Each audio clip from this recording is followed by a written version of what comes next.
Hi guys, welcome back. तो finally as I said कि अपना एक बार सिलेबस पूरा खत्म हो जाए तो लास्ट वाला जो चैप्टर है विच इज चैप्टर नंबर 8, उसके लिए अपन लोग कुछ टर्म्स रोज डिस्कस करेंगे। तो here I am making 15 minutes की वीडियोस। ठीक है, I am making 4 videos for 15 minutes. 15-15 minute की 4 वीडियो बनाएंगे। हर वीडियो में 10 टर्म्स डिस्कस करेंगे। अच्छा, सबसे पहले तो आपको एक चीज समझाते हैं। चैप्टर 8 जो आपका है दैट इज बिजनेस टर्मिनोलॉजी। ठीक है, इंट्रोडक्शन के लेक्चर में हमने आपको बोला था कि बिजनेस टर्मिनोलॉजी अपने को पढ़ना है, बिकॉज एक आध क्वेश्चन ऑब्वियसली उससे आएगा, तो अपन छोड़ नहीं सकते उससे, है ना, एकदम टोटली इग्नोर नहीं कर सकते। So what we can do is, इतने सारे वर्ड्स है तो उनको पढ़ भी नहीं सकते, तो what I have done is practically इतने सारे वर्ड्स में से ऐसे जो वर्ड्स, ठीक है, कुछ ऐसे वर्ड्स हमको लगे जो आपको किसी हालत में नहीं आएंगे टिल द टाइम एक बार आप उनको पढ़ो। ठीक है, कुछ वर्ड्स देखो बहुत ईजी होते हैं जो अपन लोगों ने कॉमन लैंग्वेज में सुने। अपन लोग टॉट्स चिराग सर आपको पढ़ा रहे हैं, अपन ने वहां सुना है। कॉन्स्टिट्यूशन में कुछ वर्ड्स अपन ने सुने। करंट अफेयर्स आपको विकास से पढ़ाते हैं, तब आपने कुछ वर्ड सुने। तो ये वर्ड्स भी बिजनेस टर्मिनोलॉजी में इंक्लूडेड है। तो ये वर्ड्स आपने कहीं ना कहीं सुने हैं। एक बार आप एमसीक्यू देखोगे, जो ऑप्शंस देखोगे, आपको आंसर आ जाएंगे। लेकिन कुछ वर्ड्स, इतने सारे वर्ड्स में कुछ वर्ड्स ऐसे हैं जो आई प्रैक्टिकली थिंक, बिकॉज अभी आप जस्ट 12th से निकल के आए हो तो आपको बहुत सारे फील्ड्स की इतनी नॉलेज नहीं है ना। अभी आपने सोचा भी नहीं है कि आप सीएस के साथ क्या करने वाले हो। आप बीकॉम करोगे, आप एलएलबी करोगे, आप बीबी करोगे, व्हाटएवर। ठीक है, आप क्या करने वाले हो तो अभी तक किसी ने सोचा भी नहीं है। तो इसलिए इट्स इम्पोर्टेंट कि कुछ टर्म्स ऐसी हैं जो आपको पता होना जरूरी है। एक बार आपने वो टर्म समझ ली ना तो आप पेपर में उनको सॉल्व कर पाओगे। ठीक है, तो सारा टर्म्स को रीड करने के बाद सारी टर्म्स जो आपके चैप्टर 8 में प्रोवाइडेड थी मॉड्यूल में, ठीक है, वो सारी टर्म्स को एक बार हमने गो थ्रू किया and then I have shortlisted 60 terms for you guys. ठीक है, हमने 60 टर्म्स आपके लिए शॉर्टलिस्ट करी है, जिनमें से 40 टर्म्स हम डिस्कस करने वाले। ठीक है, आई विल मेक 4 वीडियोस जिसमें 10 वर्ड्स हर वीडियो में डिस्कस होगा। सो आज से this is the first video for chapter 8।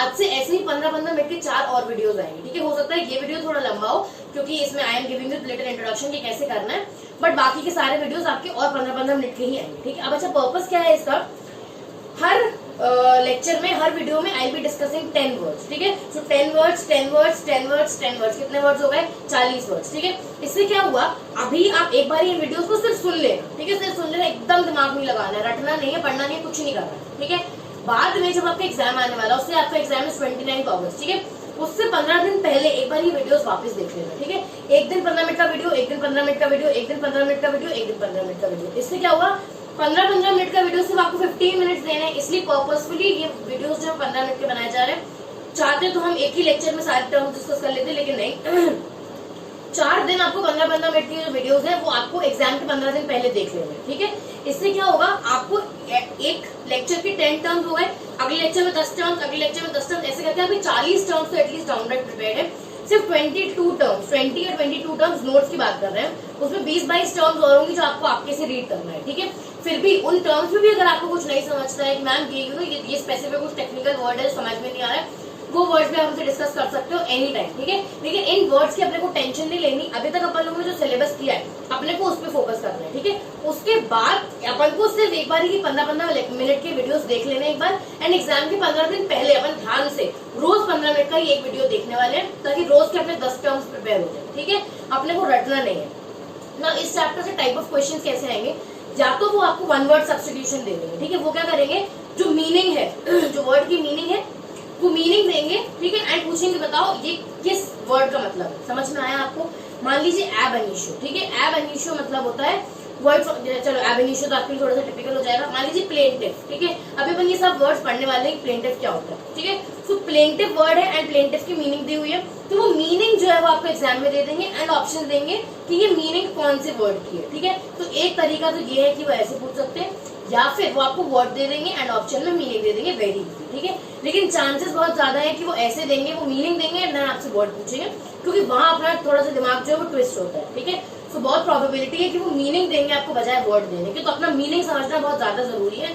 अपने को मीनिंग एक बार समझते तो वर्ड्स अपने आपको ऑटोमेटिकली याद हो जाएंगे। ठीक है, so again what I have done is, आपके जो मॉड्यूल में इतने सारे टर्म्स है उसमें से जो 60 टर्म्स, डाउन राइट 60 टर्म्स जो हमें लगता है कि आपको पढ़ने में प्रॉब्लम जाएगी, वो 60 टर्म्स हमने नोट्स में डाले हैं। इसमें से 40 मेन टर्म्स हम आपसे डिस्कस करने वाले हैं। ठीक है, 40 टर्म्स के लिए हम 4 वीडियोस बनाने वाले हैं, 15-15 मिनट के 4 वीडियोस, उसमें 40 टर्म्स डिस्कस होने वाली हैं। इस चैप्टर के एंड में आपको एक बॉक्स दिया होगा, अभी हम नोट्स आपको दिखाएंगे, सब क्लियर हो जाएगा। सो आपको एक बॉक्स दिया है जहाँ पे आपको फुल फॉर्म्स प्रोवाइडेड है। ये फुल फॉर्म्स पढ़ना मत भूलना। ठीक है, ये फुल फॉर्म्स पढ़ना मत भूलना। There are 20 full forms. जो आपको पेपर के 5 दिन पहले पढ़ लेने हैं, ठीक है। अगेन ये सब चीजें पहले से पढ़ के नहीं रखनी है। क्यों नहीं रखनी है? क्योंकि पेपर में भी 1 महीना है, एग्जाम आते आते आप भूल जाओगे, ठीक है। तो सिर्फ रीड करते रहो, जिनको लगता है कि उनको उस टाइम पे याद नहीं होगा, सिर्फ रीड करते जाओ। अभी एक बार ही रीड कर लो 10-15 दिन बाद, फिर रीड कर लेना, फिर पेपर के 5 दिन पहले उनको एक बार याद कर लेना, ठीक है। तो वो फुल फॉर्म मिस नहीं होने चाहिए। जितने भी इंपॉर्टेंट फुल फॉर्म्स थे सारे शॉर्टलिस्ट करके वो 20 फुल फॉर्म्स हमने वहां पे डाले, ठीक है।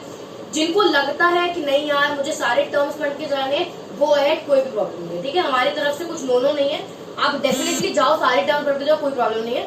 लेकिन कुछ बच्चे हैं जिनके लिए प्रैक्टिकली इट्स नॉट पॉसिबल कि वो इतनी सारी टर्म्स पढ़ के जाए, ठीक है।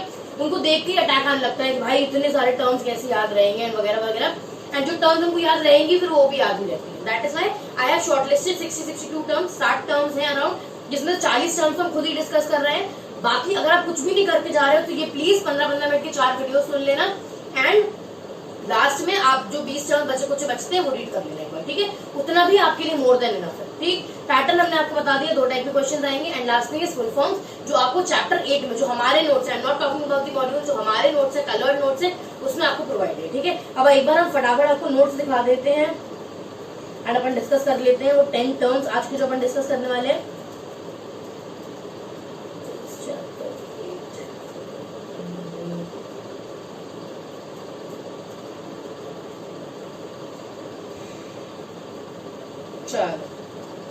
सबसे पहले हम आपको फुल फॉर्म्स दिखाते हैं। तो ये दिख रहा है आपको, ऐसे 63 टर्म्स हैं यहाँ पे, ठीक है। There are 63 terms here, 63 terms है, इसमें से 40 टर्म्स हम डिस्कस करने वाले हैं, ठीक है। 23 टर्म्स आपको खुद से रीड करनी है। इनमें से कोई भी टर्म ऐसी लगती है जो नहीं समझता है, मैसेज नंबर यहाँ पे दिया हुआ है, बिंदास मैसेज करो, कॉल करो, कोई प्रॉब्लम नहीं है, आस्क योर डाउट, ठीक है। एंड जो फुल फॉर्म्स है वो ये 20 फुल फॉर्म्स है जिनकी हम बात कर रहे हैं, ठीक है। TRAI फॉर एग्जाम्पल, या सेबी, तो वो आपको दे देंगे सेबी एंड बताओ उसका सही फुल फॉर्म क्या है, या NCLT इसका सही फुल फॉर्म क्या है। तो कुछ इंपॉर्टेंट फुल फॉर्म्स जो है वो हमने यहाँ पे आपको अलग से शॉर्टलिस्ट करके दे दिए।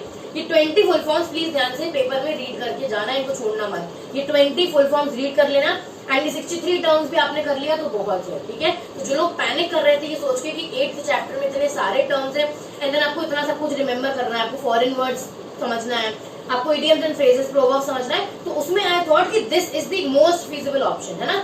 अपन जितना कम कर पाए, जितना बेस्ट कर पाए उतना इज गुड। इनके सिवाय अगर कोई टर्म्स आता है, मान लो ये 63 टर्म्स जो आपको दी हुई है, इनमें से एक भी टर्म नहीं है, कोई और टर्म आती है एग्जाम में, तो पैनिक मत करना, ठीक है। आराम से मीनिंग पढ़ो, कहीं ना कहीं वर्ड आपने डेफिनेटली पढ़ा होगा, ठीक है। बहुत कम चांसेस है कि इंस्टीट्यूट इतना टफ वर्ड दे दे कि आपने कहीं नहीं सुना। आपने टॉट्स में, कॉन्स्टिट्यूशन में, जो अपन लीगल एप्टीट्यूड में पढ़ रहे हैं, कहीं ना कहीं वो वर्ड अपन ने डेफिनेटली सुना होगा, ध्यान से पढ़ना, ठीक है। एंड जैसा कि हमने पहले ही बोला, जब भी कोई वर्ड पे कंफ्यूजन हो, आपको लग रहा है टाइम जा रहा है, इमीडिएटली उसको छोड़ो, एक ब्लैंक पेपर अपने पास रखो, ठीक है। एक ब्लैंक पेपर अपने पास रखो, तो ब्लैंक पेपर पे लिखते जाओ कि मैंने ये वाला क्वेश्चन छोड़ा है, ये वाला क्वेश्चन छोड़ा है, ये वाला क्वेश्चन इससे रिलेटेड था, इससे रिलेटेड था, ठीक है। एकदम छोटे फॉर्म में आप लिखते जाओ कि क्वेश्चन 4 पैराग्राफ कंस्ट्रक्शन का था, क्वेश्चन 5 मैंने छोड़ा, 6 छोड़ा है, so that once you are done with your exam आप उसको प्रॉपर्ली हैंडल करते हो, ठीक है। So obviously as I said, इन सबका खत्म होने के बाद एग्जाम के पहले I launch a strategy video कि किस तरीके से अपने को पेपर में थोड़ा सा ध्यान देना है। क्यों अभी अगर हम स्ट्रैटेजी वीडियो बना दिए तो सब कुछ मतलब एकदम गुड़गुड़ हो जाएगा, सब कुछ स्ट्रैटेजी के हिसाब से चलने लगेंगे, कुछ भी पढ़ने वाले नहीं है। सो पहले पढ़ो, उसके बाद I give you a strategy video, जिससे आप थोड़ा सा अपने पेपर को स्ट्रैटेजाइज कर पाओ, ठीक है। तो कुछ हिंट्स ऑब्वियसली हमने लेक्चर्स के बीच में दी है, जितने लोगों ने ध्यान से सुनी है वेल एंड गुड, वही हिंट्स हम आपको स्ट्रैटेजी वीडियोस में बताने वाले हैं, एक पूरा ऐसे एक कंबाइन करके एक डॉक्यूमेंट बना के सो आपको बताने वाले हैं। I make 1 video for viva वाला पेपर, अपना वाइवा के लिए अपने को सिर्फ एक वीडियो की जरूरत है, जिसके थ्रू आई टेल यू सबसे पहले कि वाइवा वाला एग्जाम होता क्या है, ठीक है, एग्जैक्टली उसमें है क्या, कैसे वो लोग लेने वाले हैं, पर्पस क्या है उस एग्जाम का, देन उस एग्जाम की अपने को प्रिपरेशन कैसे चाहिए, ठीक है। अगेन वाइवा के पेपर की टेंशन मत लेना, वाइवा का पेपर भी अपने को 15 दिन पहले तैयारी करना शुरू करनी है, दैट्स इट, ठीक है। सो वाइवा के लिए भी जस्ट 1 वीडियो सफिशिएंट, एक वीडियो चाहिए हमको, 1 से 1.5 घंटे का वीडियो बनेगा, 1.5 घंटा भी आई एम मतलब बहुत ज्यादा बोल रहे हैं, 1.5 घंटे का भी नहीं बनेगा, 1 घंटे का वीडियो पकड़ लो, जिसमें I just want to explain कि वाइवा वो एग्जैक्टली है क्या, ठीक है। हाँ, लेकिन वो वाइवा वाला सब्जेक्ट बहुत ज्यादा बिजनेस कम्युनिकेशन से ही रिलेटेड है, ठीक है। जो भी अपन इस सब्जेक्ट में पढ़ने वाले हैं ना, वो बहुत ज्यादा वाइवा में आने वाला है, सो इट्स बेटर कि आप इस सब्जेक्ट को अच्छे से पढ़ो। अगर आप इस सब्जेक्ट को अच्छे से पढ़ रहे हो ना, तो वाइवा की आधी तैयारी हो गई, ठीक है, आधी तैयारी हो गई। कुछ चीजों के लिए अपने को थोड़ा सा प्रैक्टिस करना है, तो I give you few links YouTube पे उसके लिए प्रैक्टिस क्वेश्चंस दिए हुए हैं, वो सब क्या है, खैर हम जब वाइवा का वीडियो बनाएंगे आपको सब बता देंगे, सब डिटेल्स देंगे अच्छे से।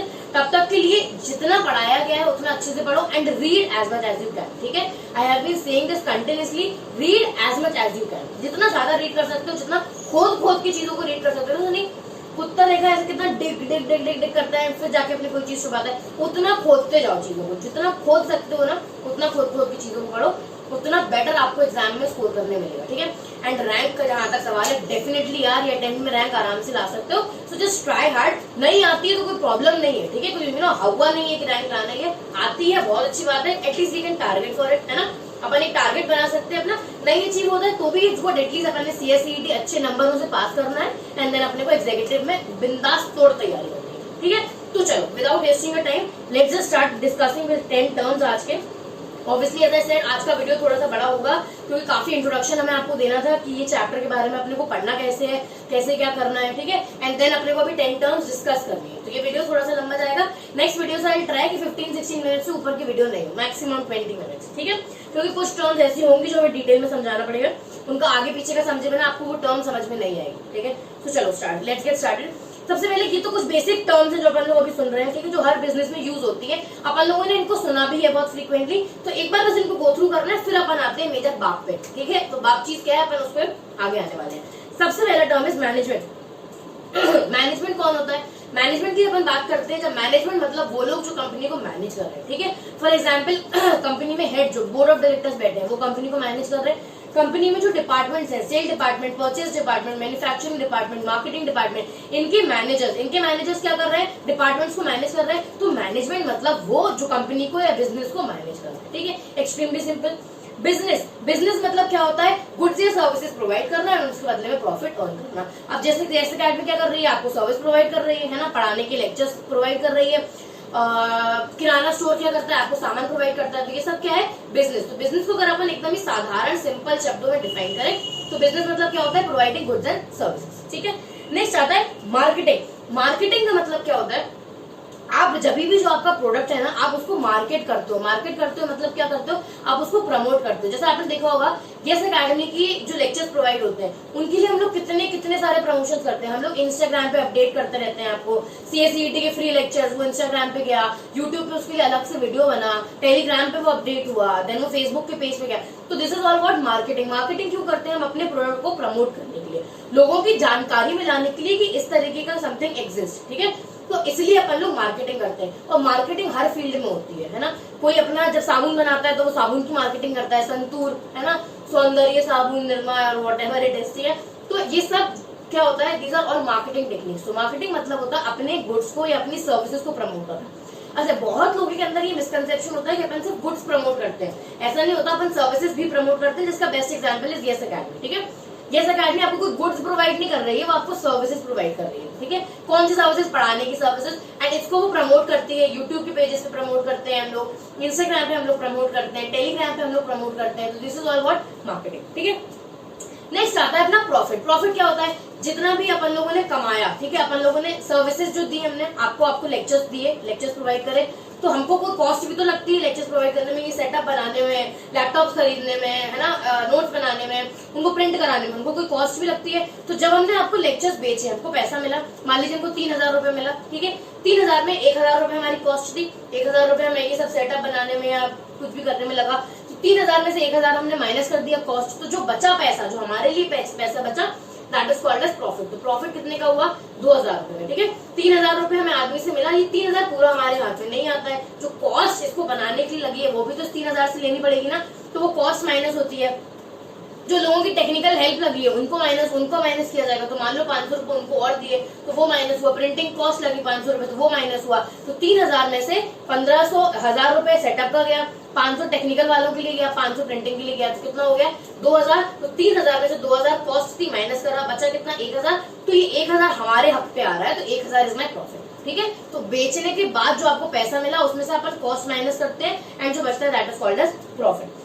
नेक्स्ट आता है टेलीकम्यूटिंग। टेलीकम्यूटिंग मतलब होता है घर से बैठ के काम करना, जो अपन लोग अभी कर रहे हैं, ठीक है। अब जो कोरोना में जो ट्रेंड बन गया ना, this is called as telecommuting, घर पे बैठ के कंप्यूटर से काम करना, ठीक है ना। दिस वर्ड इज इंपॉर्टेंट, इसको प्लीज इंपॉर्टेंट मत कर लो, क्योंकि प्रॉफिट बिजनेस मैनेजमेंट, ऐसे वर्ड्स अगर पूछे गए तो हम लोग वर्ड देख के बता सकते हैं कि बिजनेस का मतलब क्या है। टेली कंप्यूटिंग में अपन थोड़ा सा कंफ्यूज हो सकते हैं, तो उसको प्लीज इंपॉर्टेंट मार्क कर लो, सो दैट पेपर के टाइम पे आप जब ये देखो तो आप श्योर हो कि ये वर्ड आपको ध्यान से जरूर पढ़ना है, ठीक है। नेक्स्ट आता है अपना डाउन साइजिंग। डाउन साइजिंग क्या होता है, कई साल पहले आप लोगों ने सुना होगा जब अपनी इकोनॉमी नीचे गई थी। अब ऑब्वियसली अब ये वर्ड आप बहुत फ्रीक्वेंटली सुनोगे क्योंकि कोरोना की वजह से अपनी इकोनॉमी की लग गई है अच्छे से, है ना। तो अब अपन ये वर्ड बहुत फ्रीक्वेंटली सुनने वाले हैं, बट कई साल पहले ले लो, आज से 5-6 साल पहले, ठीक है, आज से 5-6 साल पहले कुछ ऐसी कंडीशंस आई थी जिस वजह से अपनी इकोनॉमी नीचे जा रही थी, आईटी कंपनीज को बहुत लॉस हो रहा था। तो आईटी कंपनी ने क्या करा, आईटी कंपनीज ने डाउन साइजिंग करना चालू करा। डाउन साइजिंग में उन्होंने क्या किया, उनके जो एम्प्लॉइज थे, ठीक है, उनके जो एम्प्लॉइज थे, पहले आप इंटर्न बनते हो, आप उस कंपनी में इंटर्नशिप करते हो, देन वो आपको असेस करते हैं, जॉब देते हैं, ठीक है। तो जब जॉब देते हैं वो आपको, तो वो आपका जो भी प्रोफाइल है ना उसको असेस करते रहते हैं कॉन्स्टेंटली कि आपका कितना ग्रोथ हुआ है, ठीक है। आपने यहाँ से स्टार्ट किया था तो आपका एक ग्राफ बनता जाता है, इतना ग्रोथ हुआ, इतना ग्रोथ हुआ, इतना ग्रोथ हुआ, ऐसे हर एम्प्लॉय का ग्रोथ चार्ट बनता जाता है ऑटोमेटिकली, ठीक है। जो भी डेटा है वो सब अपडेट होता है, मैनेजमेंट इन्फॉर्मेशन सिस्टम अगेन यहाँ पे काम आता है, तो सब अपडेट होता जाता है, ऐसे ग्रोथ चार्ट बनता जाता है। तो बहुत सारी आईटी कंपनीज ने क्या किया, सारे एम्प्लॉयज का एक ग्रोथ चार्ट असेस किया, ठीक है। एंड वो एम्प्लॉयज जिनका ग्रोथ चार्ट कांस्टेंट है, जिनका ग्रोथ चार्ट या तो ऐसे या ऐसे जा रहा है, ठीक है, जिनका या तो नीचे जा रहा है या कांस्टेंट है, जिनमें मतलब अपन अगर अपने शब्दों में बोले इनकी कोई ग्रोथ ही नहीं है, उन सब एम्प्लॉयज को कंपनी से एक दिन के अंदर अंदर बाहर निकाल दिया, ठीक है। क्यों निकाला, क्योंकि इन एम्प्लॉइज फालतू में कीड़े जैसे कंपनी में बैठे हुए हैं, ठीक है, एंड इनको सैलरी पे अपन दे ही रहे हैं, पर इनको सैलरी देने से हमको प्रॉफिट तो कुछ भी नहीं हो रहा, काम तो ये कुछ कर नहीं रहे हैं। बाकी एम्प्लॉइज को हम सैलरी दे रहे हैं, वो काम कर रहे हैं, हमारा कंपनी में बेनिफिट हो रहा है, उनकी ग्रोथ हो रही है, मतलब हमारी कंपनी को बेनिफिट हो रहा है ऐसे एम्प्लॉइज को होने से। लेकिन कुछ ऐसे भी लोग होंगे जो काम नहीं कर रहे हैं, बस पैसा ही खाए जा रहे हैं, है ना। तो कंपनी को क्या लगा, इनकी वजह से हमारे एक्सपेंसेस ही बढ़ते जा रहे हैं। कई सारे एम्प्लॉइज ऐसे हैं जिनकी ग्रोथ है ही नहीं, जो कंपनी में कुछ कंट्रीब्यूट ही नहीं कर रहे हैं एंड सैलरी बराबर से खा रहे हैं। तो कंपनी को अब क्योंकि इकोनॉमी तो स्टार्ट हो रही है, इकोनॉमी नीचे जा रही है, एक्सपेंसेस बढ़ते जा रहे हैं, तो अब इन एक्सपेंसेस को कंट्रोल कैसे करें। तो उन्होंने बोला जितने फालतू एम्प्लॉइज है ना, इन सबको कंपनी से निकालो, जिनका ग्रोथ नहीं है या जिनका ग्रोथ चार्ट नीचे गया है, कल की कल सबको कंपनी से निकालो, ठीक है। क्या हुआ, अब जब इन लोगों को कंपनी से निकाल दिया तो जो सैलरी इन लोगों को देनी पड़ रही थी वो बच गई, ठीक है। तो जो सैलरी हम लोगों को देनी पड़ रही थी वो बची, this is called as downsizing. Downsizing में हम लोग क्या करते हैं, डाउन साइजिंग में अपने एक्सपेंसेस कम करने की कोशिश करते हैं, ठीक है। एक्सपेंसेस कम करेंगे तो प्रॉफिट ऑटोमेटिकली बढ़ जाएगा। मान लो आपका 100 रुपए का प्रॉफिट हो रहा, ठीक है, आपका उसमें 10 रुपए एक्सपेंस लगता है, ठीक है, 80 रुपए प्रॉफिट, 90 रुपए आपको प्रॉफिट मिल गया, ठीक है। देन आपका 100 रुपए का प्रॉफिट हो रहा, अब आपके एक्सपेंसेस बढ़ गए, अब आपको 20 रुपए एक्सपेंस लगने लगा, तो आपका प्रॉफिट 80 रुपए हो गया। धीरे धीरे आपके प्रॉफिट तो आपका इतना ही है, पर आपके एक्सपेंसेस बढ़ते जा रहे हैं। अब आपका एक्सपेंस 50 रुपए हो गया, देन 60 हो गया, 70 हो गया, तो प्रॉफिट पहले 90 मिलता था, अभी 30 ही प्रॉफिट मिल रहा है। तो ऐसे करते करते अगर आपका एक्सपेंसेस बढ़ते गए तो प्रॉफिट तो कम ही होता जाएगा, है ना। अब क्या करें ऐसा कि ये प्रॉफिट बढ़ जाए, है ना, क्या करें ऐसा कि प्रॉफिट बढ़ जाए। एक्सपेंसेस अगर अपन ने कम कर दिए तो प्रॉफिट ऑटोमेटिकली बढ़ेगा, एक्सपेंसेस कम करते जाएंगे तो प्रॉफिट ऐसे बढ़ता जाएगा, ठीक है। इसको बोलते हैं डाउन साइजिंग। तो सिमिलरली आईटी कंपनीज ने किया था, उनका पहले प्रॉफिट ये था, ठीक है, देन सैलरी देते जा रहे हैं, देते जा रहे हैं, देते जा रहे हैं, देते जा रहे हैं, देते जा रहे हैं, तो धीरे धीरे प्रॉफिट कम हो रहा था। उन्होंने कहा अब क्या किया जाए, तो उन्होंने बोला जो फालतू एम्प्लॉइज है इनको हम सैलरी देना बंद करेंगे। सैलरी देना बंद किया जब एम्प्लॉइज को, तो एक्सपेंसेस थोड़े कम हुए, ये प्रॉफिट यहाँ से बढ़ना चालू, ठीक है। This is called as downsizing. Downsizing मतलब अपन अपने एक्सपेंसेस कट डाउन करने की कोशिश करते हैं, इनको पुश करते हैं नीचे, सो दैट प्रॉफिट ऊपर पुश हो जाए, ठीक है। This is called as downsizing, जो अब बहुत फ्रीक्वेंटली होने वाला है, बिकॉज ऑलरेडी इकोनॉमी की लग गई है, एम्प्लॉयमेंट लोगों के पास है नहीं, मतलब इतना ज्यादा अभी जॉब चाहिए लोगों को एंड उतनी जॉब अपॉर्चुनिटीज है नहीं। क्यों, क्योंकि उनके पास भी इतना पैसा नहीं है कि अपने एम्प्लॉयज को दे पाए, है ना। तो इसलिए अब ये डाउन साइजिंग वर्ड तो अपन लोग बहुत फ्रीक्वेंटली सुनने वाले हैं, सो इट्स बेटर अपने दिमाग में बसा दें, ठीक है। नेक्स्ट आता है आउटसोर्सिंग। आउटसोर्सिंग का मतलब क्या होता है, कई बार क्या होता है ना, कुछ चीजें मान लीजिए अपन किसी बिजनेस में इन्वॉल्व है, अपन को 3 चीजें अच्छे से करना आता है, चौथा काम अपने को करना नहीं आता, तो वो चौथा काम अपन दूसरे से करवा लेते हैं, ठीक है। इसका बेस्ट एग्जांपल है, मान लीजिए हम चश्मा बेच रहे हैं, ठीक है, हमने डिसाइड किया कि आज से हम चश्मे की दुकान खोलेंगे, ये चश्मा इस टाइप के चश्मे में बेच रहे हैं, ठीक है। सो आई हैव डिसाइडेड कि आज से हम चश्मे की दुकान खोलने वाला है, चश्मा बेचेंगे। पर हमें चश्मा बनाना थोड़ी आता, हमें चश्मा बनाना नहीं आता, हमें सिर्फ चश्मा बेचना आता है। हमें ये चश्मे को सिर्फ बेचना है, हमें बनाना नहीं है, ना हमें बनाना आता है। क्यों, क्योंकि बनाने के लिए मशीन्स लगेंगी, फलाना लगेगा, ठिकाना लगेगा, डॉक्टर्स लगेंगे उन चश्मे के लेंसेज को टेस्ट करने के लिए, इतना सा पैसा नहीं है, तो ये हमें बनाना नहीं है। अब क्या करें, तो हम क्या करेंगे, हम बने बनाए चश्मे बाहर से आउटसोर्स करेंगे, उनको बेचना चालू करेंगे। तो हमने क्या किया, हमें क्या करना था, हमें सिर्फ चश्मे बेचने थे पर हमें बनाना नहीं था, ठीक है। तो हमने बने हुए चश्मे आउटसोर्स करा लिया। आउटसोर्स करा लिया मतलब क्या, बाहर से वो चश्मे ले लिए एंड हमने उनको जो है सेल करना चालू कर दिया। ठीक है, सिमिलरली क्या होता है, कुछ कंपनीज ऐसी होती है जिनका मैन्युफैक्चरिंग डिपार्टमेंट बहुत अच्छा है। ठीक है, जो मैन्युफैक्चर तो कर रहे हैं पर सेल्स डिपार्टमेंट नहीं है, वो सेल नहीं कर पा रहे। ठीक है, तो ऐसी कंपनीज क्या करती है, दो कंपनीज आपस में मिल जाती है। ये कंपनी प्रोडक्ट मैन्युफैक्चर करती है, मैन्युफैक्चर कर रही एंड मैन्युफैक्चर करके इस कंपनी को दे देती है, तो ये कंपनी इसका प्रोडक्ट बेचती जाती है। ठीक है, तो अब हुआ क्या है, यहाँ पे ये कंपनी के पास मैन्युफैक्चरिंग डिपार्टमेंट था पर सेल्स डिपार्टमेंट नहीं था, तो इसने क्या किया, सेल्स की सर्विस आउटसोर्स करा ली, मतलब इसने दूसरी कंपनी की हेल्प लेके अपने प्रोडक्ट्स को बेचना चालू कर दिया। This is called as outsourcing. तो जब अपने पास कोई आइटम नहीं है तो अपन लोग बाहर से लेना चालू करते हैं एंड उसको अपने में कन्वर्ट करके उसका यूज करके अपना प्रोडक्ट बना के अपन लोग बेचना चालू करते हैं। This is called as outsourcing. ठीक है, R&D रिसर्च एंड डेवलपमेंट हम आपको बहुत दिनों से समझा रहे हैं, MIS में आएगा, हमने बहुत बताया R&D क्या होता है। हर कंपनी में आजकल एक R&D डिपार्टमेंट होता है which is called as research and development department. इनका काम क्या है, मार्केट के नए नए ट्रेंड्स को समझना, क्या नई चीजें आनी चाहिए उन पर रिसर्च करना एंड अकॉर्डिंगली डेवलप करना। Headquarter is the main office. ठीक है, कोई भी कंपनी का जो मेन ऑफिस होता है that is called as headquarter. Main office मतलब क्या, अब रिलायंस है, ठीक है, रिलायंस पूरे भारत में फैली हुई है ना, एक रिलायंस का ऑफिस तो है नहीं, जयपुर में भी एक ऑफिस है भाई, बिहार में भी एक ऑफिस है, देन यूपी में भी कहीं एक आध ऑफिस होगा, ऐसे ही डिफरेंट जगह पे रिलायंस के ऑफिस है ना। लेकिन रिलायंस का मेन ऑफिस तो एक ही जगह है। मेन ऑफिस मतलब कहाँ पे है, रिलायंस का main office is in Mumbai, बाकी सब ऑफिस तो इसके ब्रांच है। तो जो मेन ऑफिस होता है जहाँ से सारे ऑफिस ऑपरेट कर रहे हैं, एक तो आदमी होगा ना जहाँ सब ऑफिस ऑपरेट कर रहे हैं। फॉर एग्जाम्पल प्राइम मिनिस्टर है, हेड प्राइम मिनिस्टर है, प्राइम मिनिस्टर के अंडर सब लोग ऑपरेट कर रहे हैं पर हेड तो एक ही होता है। सिमिलरली रिलायंस का मेन ऑफिस तो एक ही होगा, बाकी सारे ऑफिस जो है वो इसकी ब्रांचेज है जो इसके थ्रू ऑपरेट कर रहे हैं। ठीक है, सो रिलायंस का ये जो मेन ऑफिस है इसको अपन लोग बोलते हैं हेडक्वार्टर। ठीक है, सो हेडक्वार्टर मतलब मेन ऑफिस जहाँ से सारा काम हो रहा है एंड जो कंट्रोल ऑफिस जो हर चीज को कंट्रोल कर रहा है। ठीक है, that is called as main office. Next आता है मार्केट। मार्केट मतलब कहाँ, क्या, जहाँ पे अपन लोग अपना सामान बेच रहे हैं। ठीक है, हमारे लिए मार्केट क्या है, स्टूडेंट्स वाला जो मार्केट है वो हमारे लिए मार्केट है जहाँ पे लेक्चर्स प्रोवाइड कर रहे हैं। सिमिलरली हर किसी के लिए मार्केट क्या होता है, जहाँ पे आप अपनी गुड्स या सर्विसेज प्रोवाइड कर रहे हैं। ठीक है, सो ये कुछ एकदम ही बेसिक टर्म्स थे, एकदम बेसिक टर्म्स थे जो अभी 63 टर्म्स जो अपन पढ़ने वाले हैं उनमें इंक्लूडेड नहीं है। ठीक है, ये जो अपन 63 टर्म्स पढ़ने वाले हैं उनमें इंक्लूडेड नहीं है। सो आई गेस आज का लेक्चर काफी बड़ा हो गया है, तो अपन एक काम करते हैं, instead of making 4 videos I will make 5 videos. तो ये लेक्चर हट के बाद 4 वीडियोस और आने वाले जिसमें अपन लोग टर्म्स डिस्कस करने वाले हैं। ठीक है, तो अभी अपन लोगों ने ये बेसिक टर्म्स डिस्कस करी है, एकदम ये बेसिक टर्म्स को एकदम रीड कर लो।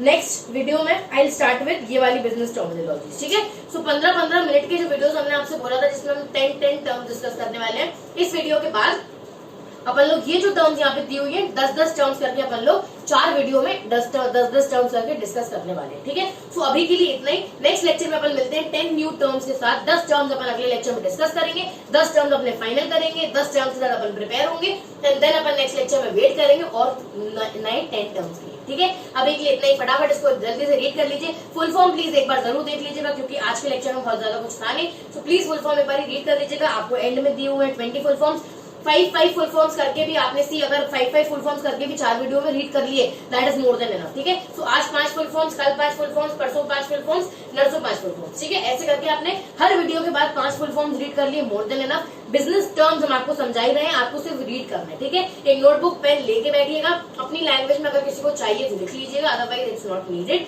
हाल की हाल टर्म पढ़ो, हाल की हाल मीनिंग पढ़ो एंड इट्स डन। ठीक है, सो नए लेक्चर में अपन मिलते हैं, कल के लेक्चर में अपन मिलते हैं नए 10 टर्म्स के साथ। ठीक है, अभी के लिए इतना ही। Thank you so much.